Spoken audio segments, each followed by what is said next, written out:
Hey everybody, I thought I would do a review of Eternals in this episode of Bonfire Reviews.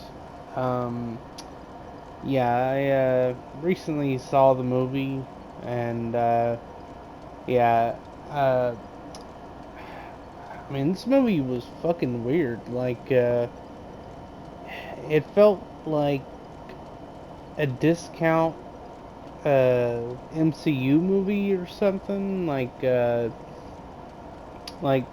was almost like it was his own brand or something, like it wasn't quite Marvel, it wasn't quite DC, it felt like something else, like almost like a parody, you know. You had like these characters, you have the Superman character, he can fly, shoot laser beams, and is strong. Then you got the Wonder Woman like character, who I guess she was the goddess of war, Athena, or something like that. But in the movie, she says, no, it's not Athena, it's just Thena, which, I don't know, that's weird. And then you had the fast girl who's like the Flash. Um, I mean, there are so many fucking characters in this movie that, like, it is hard to keep track of all of them. I mean, they kill off. I think they said her name was Ajax or something like that. And honestly, I could not tell you who the fuck that is. I mean, I don't know what her power was. Apparently, she was the leader.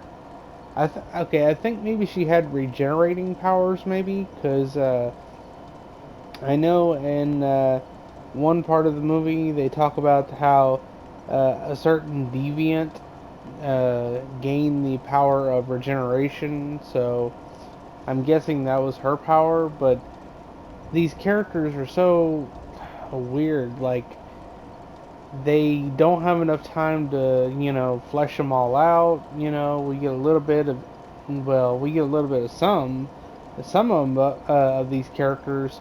Like, you get like maybe one or two scenes, and then that's it. I actually thought the Flash character died, because you don't see her until like the end of the movie. Like, they they're like in Egypt or something, and then yeah, like someone, I don't know who it was. Maybe the leader Ajax or whatever her name was. But yeah, they all like get mad because humanity is destroying itself, and they're like, well, why did we even bother? I mean, I don't remember like everything about the movie, so like I could have swore they said that they had done this, or this isn't the first planet they've done, or that they remember, because as we come to find out later in the movie, uh, their memories are stored in this giant archive-looking thing, and so the big red space god thing. He says, y'all have done this for eons and millions of worlds, and yeah, like, so why are they like so attached to Earth? I mean, I don't know. I get that, it's for the story to happen or whatever, because we can't have the Eternals complete their mission and give rise to I forget what they call those things, Celestials, and but yeah, like the whole thing is so fucking weird, you know. So now there's a celestial, like, sticking out of Earth. Like, seriously, like there's a face and a hand just sticking out of the Earth. That is so fucking weird. And anyway, so you know, I mean, I don't even know really like what to say about this movie. Like, there's not a whole lot of positive. It just feels like a whole lot of bland, boring. They they do a lot of weird stuff like it takes place like in London, I think for the most part, and then they go to the woods somewhere. I can't remember if it even says. Uh, for some reason they choose the girl with the transfiguration powers to be the leader. I don't get that because she shows no leadership skills. Her personality is zero. I mean, the only the only people that I could see leading the team would be, uh, Superman or hell, I don't know, maybe. I mean, shit, so many of them I can't think. Possibly the Indian guy, maybe. I mean, he was very charismatic, but he didn't have leadership skills because he was like, I'm a big fan of Superman or whatever. He's like, I'll follow you to the ends of time or whatever, and you know so like he's like, why did you say that? And there he's like, well, you give off a leadership quality, and uh, so he has like this little existential crisis because for some reason I don't know, I can't remember exactly, but he thinks back, and I guess he was living with Ajax or something like that. I don't know. I'm just gonna call her the leader girl because that's what she was, I guess. And anyway, they find out that the deviants are like or they're like coming out of the polar ice caps or whatever because they're melting. And for some reason, Superman, he's like, here, go fight him, and he just throws her ass down there. And there's a shotgun waiting there. There's a shotgun. I don't understand the shotgun in this movie. There are shotguns all over the fucking place. Like, when she gets down there, there's a shotgun waiting, and she has to fight him off with it. Which, of course, that's not going to work because, it's just like a man-made weapon. Whereas we've seen Superman and Indian guy and the strong man. I forget its name. Gilgamesh. Uh, yeah, a lot of their powers, it takes a lot for them to kill one deviant. So, of course, yeah, shotgun's not gonna do jack shit to it. So anyway, and I thought they were gonna maybe, I mean, maybe because there's so much in this movie that there's no time to develop anything. Like, for instance, the one deviant who becomes like, he sounds like Ultron when he talks. He absorbs Ajax and says something about like, I have her memories and blah blah blah, and then he absorbs what's his name, Gilgamesh, and like he becomes like almost humanoid and stuff, and I don't know. I thought they were gonna, maybe be like, yeah, well, okay, maybe the deviants are right. We shouldn't, give rise to this, you know, celestial being, because, I mean, you'll have to sacrifice Earth, and like.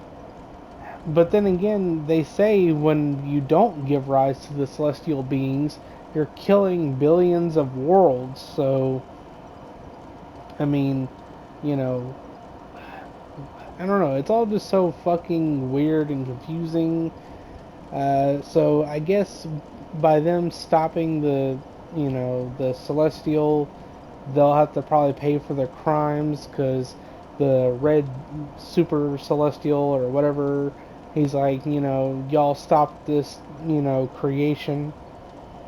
Mm. So he takes them, or the remaining Eternals, which is like three or four. I think there's the Transfiguration woman, the Speedster, the mind control one, and Fastos, the black guy. And yeah, so they go face trial or whatever. And yeah, that's all we know of that. Uh, Apparently, online, someone said, and I don't know anything about the Black Knight or whatever, but yeah, that's the post-credit scene that the woman that or the Asian woman was dating some other superhero. Like, I think he was partners with Blade or something.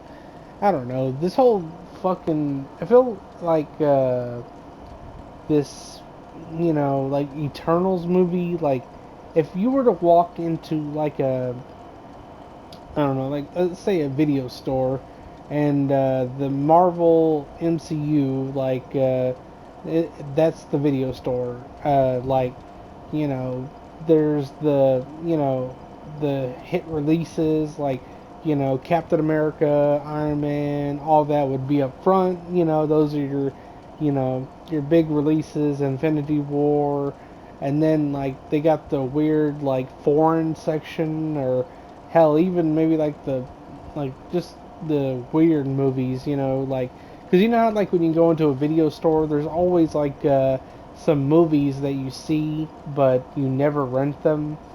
And yeah, that's what Eternals feels like. Like if you wandered into a weird section, and then like on the wall they had Eternals, the Black Knight, and just weird shit that like you never even heard of. And it's like, yeah, I'm not really gonna rent this or watch this because, I don't have any. I mean, I don't know who these people are, and I don't care. I mean, now that we've seen the Eternals, it's like, yeah, why should I care? This is pretty stupid. I mean, I know why they did it, and I know a lot of people don't agree with me or whatever, but you know, okay, well, hang on, let me say this first. Uh, there's a scene in the movie when they all find out that uh, what do you call it? Evil or discount Superman. He uh, he wants to complete the mission, whereas the rest of them they're like, well, we love Earth. We've come to, you know, enjoy the people. And what's weird is I thought they were gonna play off, the mind control guy as a bad guy. Oh, I'll come back to that too. But anyway, yeah, like early on in the movie when they split up, the mind control guy he takes control of a bunch of people and leaves, and he says, if you want to stop me, you're gonna have to kill me. So no one tries. Then they have the what you call it, you know, the strong man. Fuck, I can't think of their names. Anyway, you know who I'm talking about. Him and Athena, they act like they have this almost like romantic relationship in a way, but I don't know. Like we never see them be romantic. It's it's a very weird thing because he's like he cares for her, but we don't see why. There's no like scene where like I don't know, she saved his life or something, you know. She has because Athena is going crazy because apparently I guess she's lived so long that she has to have her mind wiped and then become a new or eternal or something. And yeah, like the Gilgamesh, he's like, no, I don't want that to happen. And he's like, I'll take care of her and watch over her. And then so yeah, like they move out to the desert and just pretty much live out there. And yeah, and then so anyway, they all split up or whatever. And I was talking about the shotgun thing, like later on, like when they're in the woods and they're fighting the deviants again. The mind control guy, he shows up with this like, I don't know, like squadron of humans, and they all have shotguns and they're firing at the demons. So it's a weird fucking thing, you know, because those shotguns don't do shit, but yet, I mean, you would think that the mind control guy could mind control the deviant or something, but I guess not. I don't know. I mean, this whole movie was fucking weird, you know. And then there's the little girl that, you know, I thought she was gonna be a lesbian by the way she looked.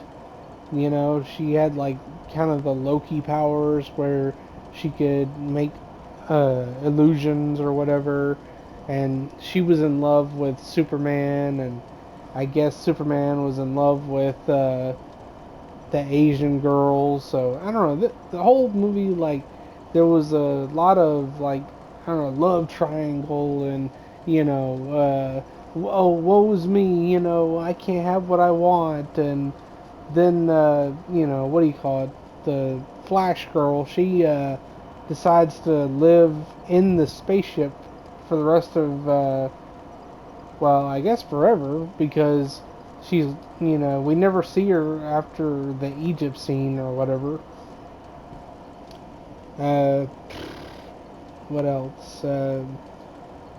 But yeah, the whole ending or whatever, it pissed me off because you know, for some reason they all turn against each other. I mean, it was cool to see them fight and all that. You know, I liked watching Superman kick everybody's ass. Oh, and then we get the scene where Fastos is like, he says to the Superman character, he says, I've always wanted to clip your wings. Okay, why? That's another thing that either it got cut or, you know, I don't know. It's very weird, you know, because never do we see them fight. You know, they're not like, you know, oh, I hate you because you can fly, or I'm jealous because you can fly. You know, the black guy, you know, he goes off and does his own thing. He marries another black dude or whatever, and they adopt a kid, I guess, and I don't know. It's I don't know. It's weird. I mean, I didn't. This movie, like, I thought it was gonna be what do you call it? Like a lot more woke or whatever, but it turns out it wasn't as woke as I thought. It was just confusing as hell.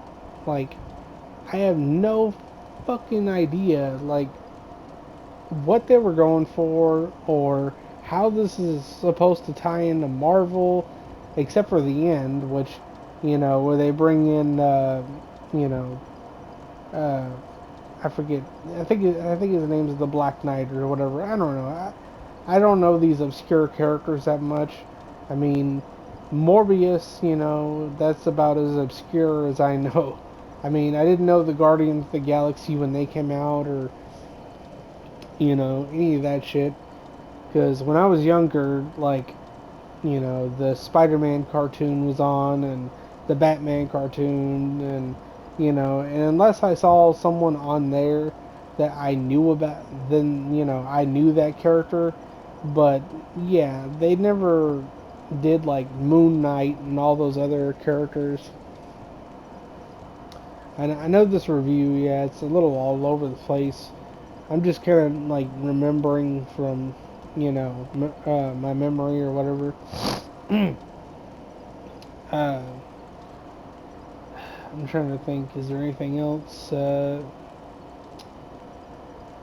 don't know. I just, yeah, like this movie. I mean, yeah, I don't really think I have too much more to say about it other than the fact that the comedy was poor. You know, like the only thing, there was a few scenes that made me kind of laugh, like I didn't laugh hard. I just was like, it's kind of funny. Like, the Indian guy, I thought I wouldn't like him, but he turned out to be a lot more charismatic and kind of the heart of the movie. Like he was always walking around with the camera in his face. He was very egotistical, and I thought that was kind of funny. And then when they go back to the ship at the very end, and the black guy, he steps on a bag of potato chips and he screams, and the Indian guy looks into the camera and he's like, as you can see, being an immortal doesn't, keep you from being a coward or whatever.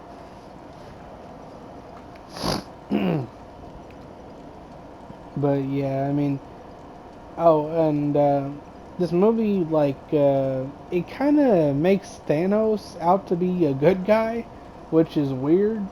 I mean, I get a lot of people like Thanos, but, you know, I don't know. You'd think they would have added that in, like, been like, well, the reason we didn't help with Thanos is because we agreed with his ideology or whatever, because, we didn't want the Celestial to, or, well, all of the Celestials to hatch, like, right away, which is another, what do you call it? Um, I feel like that was another way they fixed the 50% problem, because like before everybody was saying, why didn't Thanos just like double the food or whatever? Well, if he had done that, then the Celestials would have hatched sooner, and more people would have died, and so in a way, this movie, it makes Thanos' plan make more sense. So anyway, yeah. Uh, Also, yeah, I don't know why they made such a big deal about the or what they call it, the handicap superhero, uh, the the fast chick or whatever. Like, she's deaf, I guess, or mute, so she has to like do hand signs or whatever, and you know, so who cares? I mean, just because she does hand signs or whatever. I mean, how is that any different than, like, say, Daredevil, who's blind? I mean, technically, isn't that a handicap superhero?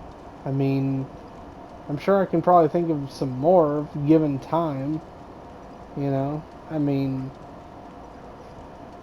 I don't know. I can't think of any off the top of my head, but yeah. I mean, they act like this. Oh, the first handicap superhero. No, and I get so tired of that. The representation or whatever. I mean, who the fuck cares? Like, if just tell a good story. Don't race change or gender change. That just irritates me. You know, Whenever I see like Mary Jane go from being a smoking hot redhead to, I don't know, a half white, half black girl that doesn't even call herself Mary Jane. I mean, that irritates me. I mean, that'd be like if, I don't know, like in a few years, people were to make Miles Morales a white character. People would be like, "Whoa, you're taking away from black superheroes or whatever," you know. I mean, well, that's what people are doing to white superheroes. You know, it's sort of like, like, I mean, it's not as big a deal, but it's still, it crosses the line or whatever. Like when they in the new upcoming Batman movie, they've made Jim Gordon black, they made Nick Fury black.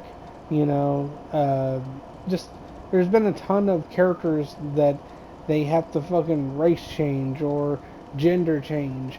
Carly Morgenthau in Falcon and the Winter Soldier, she was supposed to be a boy. but or a man, and no, but they made her a little freckled girl that, oh my god, that character irritated the shit out of me. I mean, I might have to do a review on Falcon and the Winter Soldier, even though it's been out for a while. I mean, I have a lot to say about it. But anyway, yeah, I thought Eternals sucked. There was a few scenes where I liked, you know, I liked the what do you call it, the ending fight. The scene, it was kind of funny, I guess, when Superman, he's in Fastos' house, and he's like, you built the perfect safe house here, didn't you? And he shoots his eye lasers at the window, and of course, like, I guess there's like eternal magic protecting it. And then he's like, what's this table made out of vibranium? And he like smashes the table, and the black guy's like, why'd you do that? And yeah, it's kind of funny. It wasn't hilarious, but I mean, I don't know why the table wasn't made out of vibranium or something strong. I mean, you might as well if you can create anything out of anything. But yeah, I don't know. The movie sucked. It was all over the place. I don't know. There was only like two likable characters throughout the movie. If I don't know, if I had to give it like a rating, I would say it was like a 3 out of a 10. You know, too many characters. Not enough time to develop it. There was so many stories going on. It was like they didn't have time to flesh out everything. They had Superman living on a farm, I think. Uh, yeah, in South Dakota. Um, they kind of just rushed the death of the Ajax or whatever her name was. Yeah, I mean, I don't know. I feel like I'm kind of repeating myself at this point. Anyways, that's pretty much all I got to say about the movie. Thought it was slow, boring, didn't answer questions. It actually raised more questions, I think. Um, yeah, I wouldn't recommend this movie. I mean, I get that everyone should, I guess, form their own opinions, but you know, I mean, I wouldn't go to theaters to see it. You know what I'm saying? Yeah. Anyway, uh, I guess that's it. So, anyways, I'll catch you guys in the next review.